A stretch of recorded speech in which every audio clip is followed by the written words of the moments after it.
balik lagi di Koloni Podcast. Kali ini aku lagi di Coinvest Asia, the world's largest crypto festival. Yay! This is my first time to be in this festival, so kinda excited dan I don't know what to expect. So I think that's good, right? Oke, so seperti dilihat areanya luas banget, banyak banget. Ini apa ya, spot-spot dan klaster-klaster di mana semua workshop, panel discussion, party ada di sini semua. Ini luas banget areanya. Jadi I'm wearing my best shoes untuk walking around in this big area. So ikutin terus ya podcast Koloni. Ciao.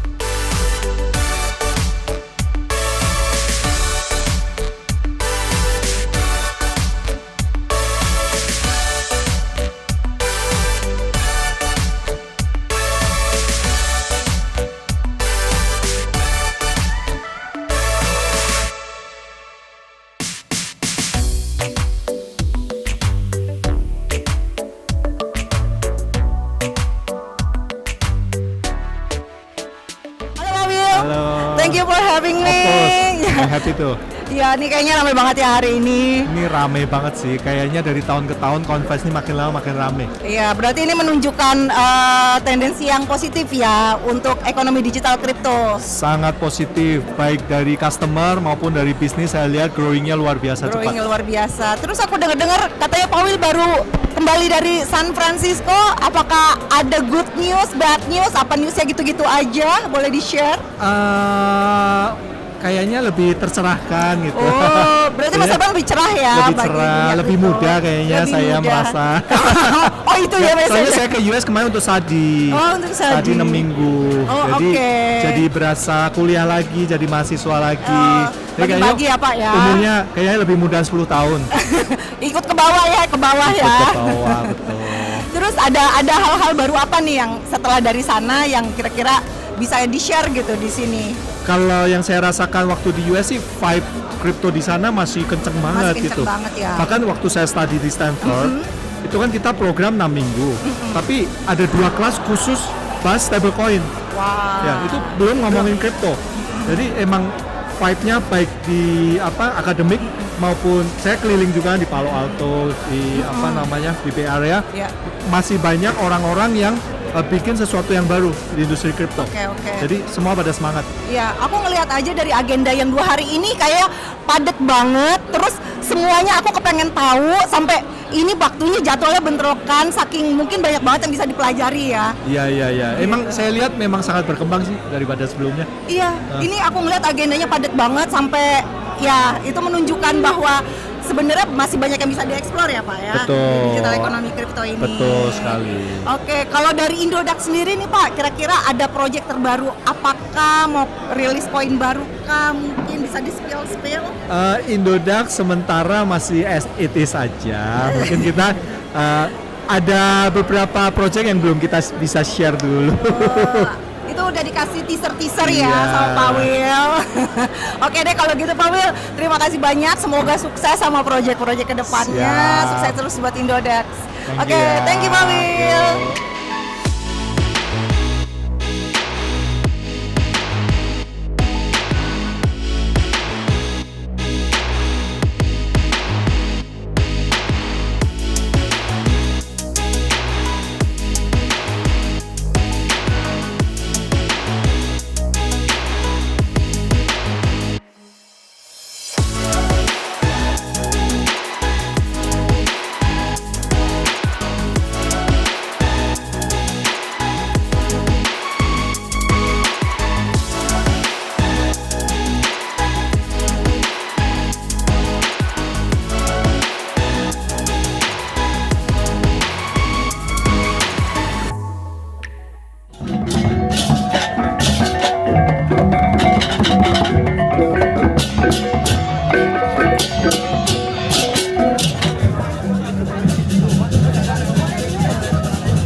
Hai, Oci di sini masih di CoinFest 2025, the largest crypto festival in the world. Dan saat ini saya sedang bersama Pak Henry, CEO dari CyberSeal. Halo Mbak Oci. Halo, apa kabar Pak?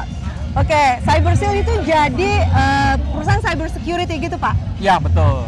Oke, ini yang aku pengen tahu ya, kebetulan bersama expertnya. Teknologi blockchain kan sebenarnya terkenal aman dan secure Pak ya. Ya. Nah, kira-kira tantangannya apa sih untuk dunia cyber security gitu? Apakah masih possible buat di breach? Ya, secara arsitektur blockchain yang menjadi teknologi dari kripto adalah sangat didesain sangat secure ya. Jadi memang decentralized. Namun masalahnya adalah di ekosistem pendampingnya. Oke, Ya, jadi justru ekosistemnya Ya, yang di lingkungannya yang potensi. memang berpotensi agar bisa diimplementasi dengan baik ya. Jadi misalnya secara arsitektur memang sangat lebih baik daripada yang konvensional atau tradisional. Namun ekosistemnya seperti penggunaan walletnya, penggunaan smart contract. Smart contract itu sama seperti aplikasi sebenarnya, services. Oke. Services yang dimana setiap dibangun oleh developer nanti mungkin akan ada exploit, ada kelemahan dan lain-lain. Ya, jadi ada beberapa insiden-insiden yang terkait dengan smart contract, ada juga dengan breach. Jadi ada ya Pak ya? ada dari satu koin ke koin lain itu menggunakan yang namanya breach. Oke. Jadi dari satu koin ke koin lain melalui Oke. itu. Nah, itu Ya. tuh yang menjadi Jadi jembatannya itu yang tantangannya. vulnerable ya? Betul. Oke, jadi kalau aku bilang resumenya adalah benar bahwa blockchain itu lebih secure ya. By design. By design lebih Yeah. secure, cuman yang vulnerable justru environment di sekitarnya. Ya, yang beresiko sebenarnya. Yang beresiko. Itu di sekitarnya. Bagaimana kita dapat betul-betul mengimplementasikan dengan baik dan memang kalau security itu kan proses ya, Mbak Oci ya. Ya. Karena proses itu selalu mengalami perubahan dan Evolving peningkatan ya. evolving. Iya. Betul. Bisa dibilang hacker makin lama juga makin pintar gitu. Betul. Bisa aja nyari celah ya. Bisa aja dia memang sangat-sangat kreatif lah sekarang hacker ini. Iya. Nah, yang paling common adalah kalau ngomongin cyber security itu apa sih Pak? Dia yang aku pahami ya. Benar nggak sih people factor itu paling Yes, betul sekali. Memang people factor ya. People factor itu artinya apa? Seberapa kuat cyber security itu sebenarnya bukan dihitung dari seberapa canggih teknologi yang akan digunakan, tapi seberapa lemah titik awareness dari yang menggunakan teknologi Penggunanya tersebut. justru. Betul.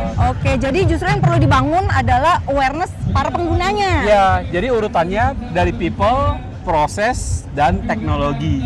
Oke, Bukan jadi dibalik. people-nya teknologi dulu justru. Bukan, iya. Oke. Justru people-nya dulu, prosesnya baru teknologi. Oke Pak, boleh di-share nggak apakah pernah ada kejadian yang menghebohkan dalam dunia kripto dalam urusan cyber security ini? Ya, kalau nggak salah akhir-akhir ini ada yang breach atau exploit dari smart contract. Itu masuknya dari mana Pak? Dari smart contract itu kan jadi kayak semacam ada aplikasi yang dibangun di atas dari koin tersebut ya, Oke. teknologi koin tersebut. Nah, smart contract ini bisa dimanfaatkan jika terjadi kesalahan di bisnis logic. Bisnis logic. Iya, jadi bisnis oke. logiknya itu ada masalah nih. Nah, masalah tersebut bisa dimanfaatkan oleh si attacker untuk mengambil keuntungan. Oke. Itu kalau boleh di-mention nggak sih Pak brandnya apa? Nggak boleh ya? Enggak, itu ada insidennya memang. ada insidennya Tapi kebetulan memang. saya lupa nih. Oke. Saya mesti baca dulu. Nggak apa-apa Pak, emang kita perlu banyak membaca ya teman-teman. Even that time kan kayak masih early adapter banget ya kripto ya gitu. Jadi yang paling parah smart contract vulnerability, ada juga masalah di 51% attack. Oh, Nah, ini terjadi more terhadap than 50? 51%. Iya, more than 50 is big enough gitu kan Ya, sebenarnya. jadi ada ketentuan di mana lebih dari 50% itu akan menjadi pengendali. Oh, Nah, oke. ini sebenarnya hanya terjadi di beberapa koin-koin yang ekosistemnya mungkin market cap-nya sangat kecil ya. Jadi sangat kecil, bisa dikuasai kelompok tertentu tertentu bisa melakukan seperti Oke, double spending ya, dan ya, lain-lain ya. gitu. Jadi dia seperti dia mempunyai 51% dari market cap-nya. Namun kalau misalnya udah dari koin-koin yang memang mainstream mungkin nggak akan terjadi ya. Pak, pernah ngalamin trading yang kalanya bikin kelojotan nggak, nangis-nangis Bombay? Aduh, jadi inget lagi. Pernah ya? Aduh, Iya lagi, gue Aduh. juga lagi. kok Sedih ya. Satu Avanza. Oke, so gimana guys? Udah lebih tercerahkan mengenai cyber security di crypto world or web 3.0? Oke Pak Henry, terima kasih banyak Terima atas kasih, waktunya. Fauzi. Yuk kita jalan-jalan lagi muter-muter. Yuk. Bye.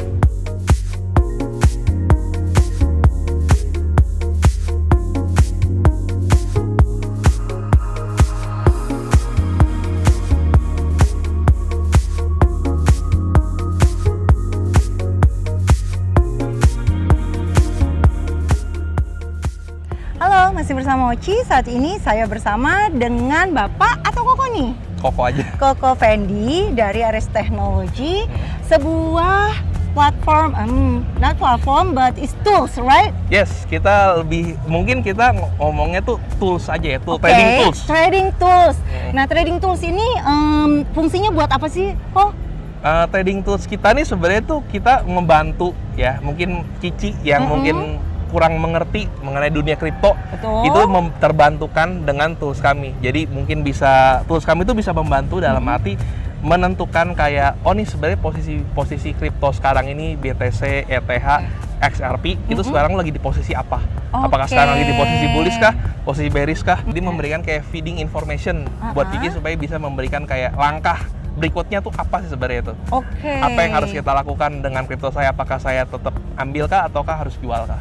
Oke, Asalnya seperti itu. jadi dia tuh ngasih kayak cheat sheet gitu ya? Mungkin iya, mungkin kayak cheat sheet gitu ya? Betul. Feeding information untuk para trader, apalagi buat aku nih yang masih pengen belajar, trader pemula lah ya, pasti kan butuh banget banyak info dan bantu all the help I could get gitu loh untuk melakukan trading gitu. Yes, Apakah Aries punya gitu feature-feature semacam itu untuk modelan yang kayak aku masih mau belajar trading? Oh yes, justru memang goal kita tuh sebenarnya adalah untuk ngebantu para trader Indonesia yang mungkin dalam tanda kutip takut masuk dunia kripto. Sama, saya takut loh. Takut sekali maksudnya kan. Karena kan kita kayak ya ibaratnya yang kurang ada kemampuan finansialnya untuk masuk ke dunia kripto.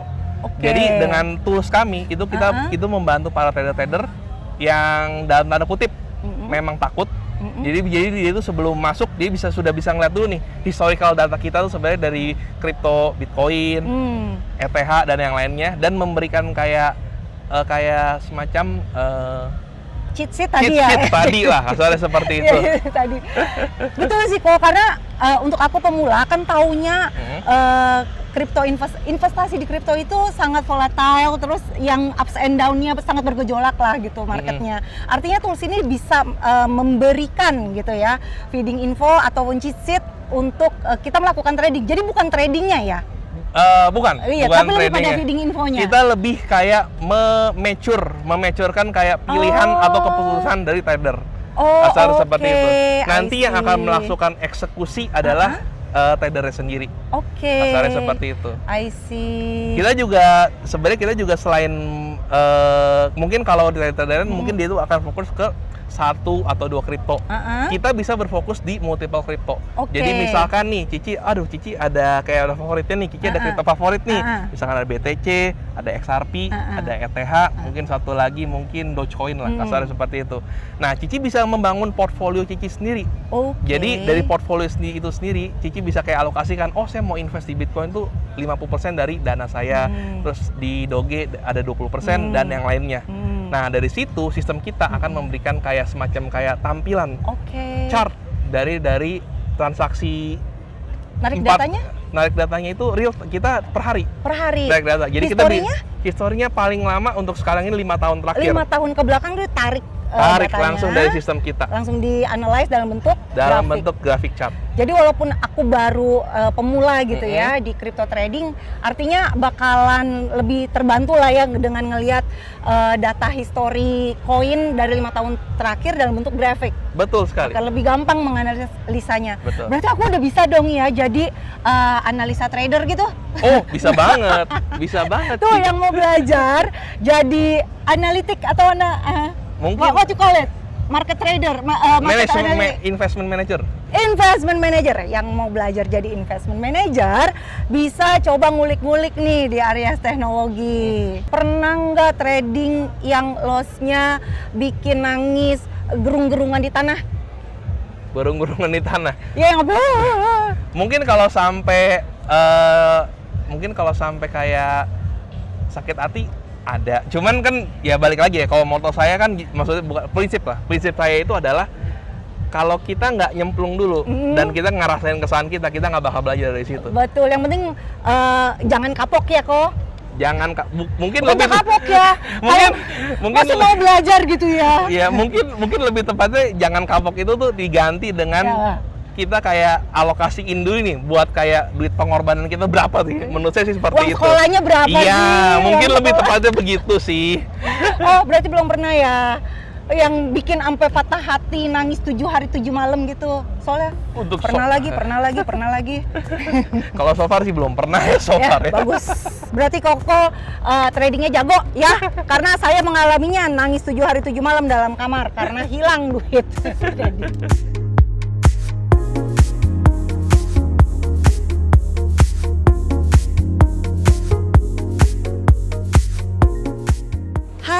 Sekarang aku sedang berada di dalam main exhibition CoinFest 2025, the world largest crypto festival. Bisa dilihat ya, rame banget. Namanya juga world largest, jadi yang datang beneran banyak dari mancanegara. Dan gak nyangka juga sih, this is my first CoinFest Festival, so agak surprise juga sih. Ternyata se-hype dan serame ini ya, gitu, antusiasme current market di Indonesia gitu untuk Bitcoin and cryptocurrency. So main exhibitionnya nggak cuma di sini, ada juga di luar gitu. Dibagi dalam beberapa area. Nanti kita akan muter-muter ya. Ikutin aku terus. Yuk.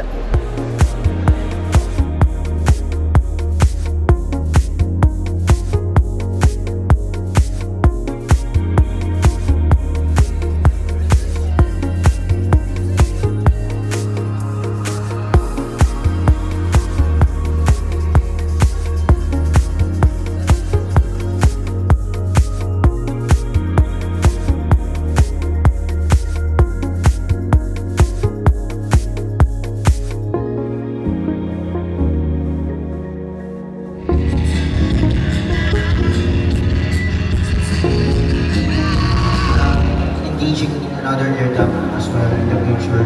So how about other goals that to have is to have really good investors, like really strong.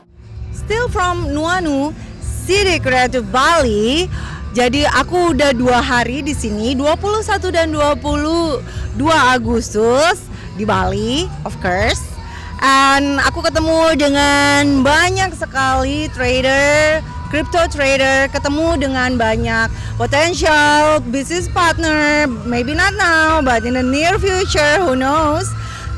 Bernetworking dengan rekan-rekan dari nasional dan internasional. Well, ini benar-benar heaven for crypto maniac. beneran heaven buat para trader and investor. Jadi kalau next year akan ada lagi CoinFest, you should join this one because nggak hanya business connection, you could always have fun in this festival. As you can see, there's a stage back there playing music, and they're gonna be like after party in that like just not far from here, and banyak banget agenda buat build knowledge and pastinya keseruan ya, have fun, okay? So aku sign up for today cause I wanna enjoy the moment. So mudah-mudahan kita ketemu lagi di CoinFest 2026, hopefully. Bye.